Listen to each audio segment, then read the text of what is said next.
Getting to this quadrant of critical self-reflection, I argue, first of all, it's a very integral part of this work, and that school leaders and educators need to consistently look for how they're being or reproducing or being complicit in oppressive structures toward minoritized students. And I use minoritized students because it historicizes it. So when you say, I didn't choose to be a minority student, I mean, what is a minority?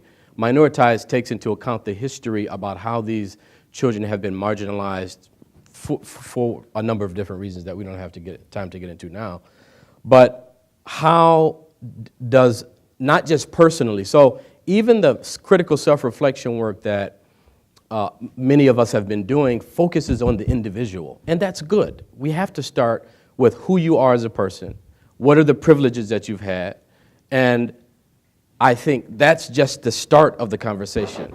But a part of critical self-reflection also is saying that, hey, okay, I'm a part of this school. Now, I came in and I inherited some things, right?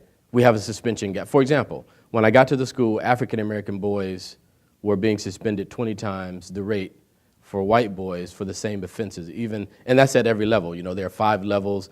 The first, in the hallway, are you sent to the office with a referral? Then when you get to the, if you do get the referral, what happens when you get to the office, and then who's suspended, and then who's given a court citation. So there are 4 or 5 different levels that these kind of inequities can happen. So you come into a school, and when you get to the school, you say, well, this was already happening before I got there. Well, that's not an excuse.